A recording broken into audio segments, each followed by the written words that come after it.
இன்றைக்கி உருளைக்கிழங்கு மசியல் எப்படி செய்கிறதுன்னு பார்க்கலாம். அதுக்கு நான் ஒரு 3 உருளைக்கிழங்க அவிச்சு இந்த மாதிரி மசிச்சு வச்சுருக்கேன். அடுத்து பார்த்திங்கன்னா ஒரு பெரிய வெங்காயத்தை என்ன பண்ணியிருக்கேன்னா இப்படி நீளமாக கட் பண்ணி வச்சுருக்கேன். தாளிக்கிறதுக்கு கருவேப்பிலை அவ்வளோதான் தேவைப்பட போகிறது. இதோட கொஞ்சம் மசாலா சேர்த்துக்க போகிறோம்.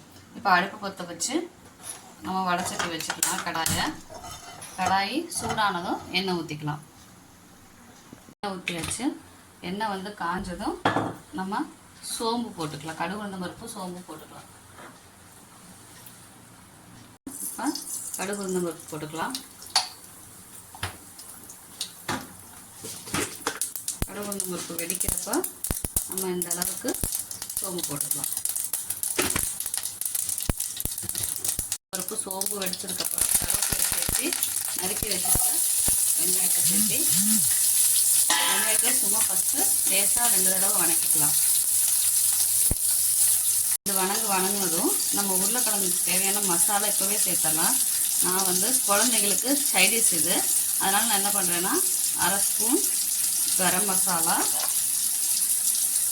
1/2 ஸ்பூன் என்ன எடுத்துக்கிறேன்னா காஷ்மீரி சில்லி பவுடர். நம்ம பெரியவங்களுக்குலாம் நார்மல் சில்லி பவுடர் போட்டுக்கலாம். இது சின்ன குழந்தைங்களுக்குங்கிறதுனால நான் காஷ்மீரி சில்லி பவுடர் சேர்த்துருக்கேன். கொஞ்சோண்டு பெருங்காயம் சேர்த்துக்கலாம். ஏன்னா நம்ம இது கொடுக்குறோம் இல்லையா, உருளைக்கிழங்குனால கொஞ்சோண்டு பெருங்காயம் சேர்த்துக்கலாம். ஸோ சேர்த்திட்டு நல்லா வணக்கி விட்டுக்கலாம்.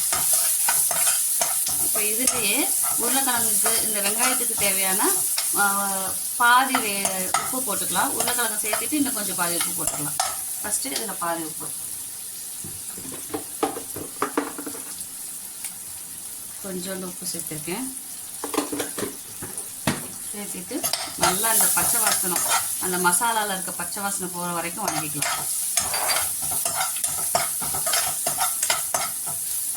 வெங்காயம் வதங்கிடுச்சு, அந்த பச்சை வாசனையும் போயிடுச்சு. இந்த சமயத்தில் நம்ம மசிச்சு வச்சிருக்க உருளைக்கிழங்க சேர்த்திக்கலாம்.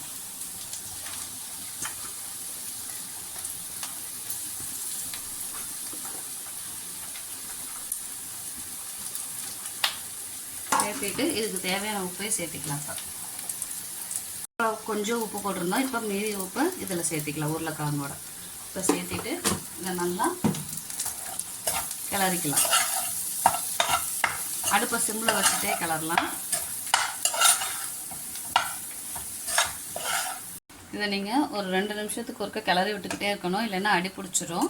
ஏன்னா நம்ம அவிச்சு போட்டிருக்கிறதுனால எண்ணெயும் கம்மியாக தான் ஊற்றிருக்கோம், அதனால் அடி பிடிச்சிரும். நம்ம இப்படி கிளறி விட்டுக்கிட்டே இருக்கணும். பச்சை வாசம்லாம் போய் நல்லா சுருண்டுருச்சு உருளைக்கிழங்கு. இப்போ நம்ம இறக்கிக்கலாம். ஸ்டவ் ஆஃப் பண்ணி இறக்கலாம். உருளைக்கிழங்கு மசியல் ரெடி. இதை நம்ம குழந்தைங்களுக்கு லெமன் சாதம், புளி சாதம், என்ன ஒரு வெரைட்டி ரைஸ்க்கும் சைடிஷாக நம்ம லஞ்ச் பாக்ஸுக்கு வச்சு விடலாம்.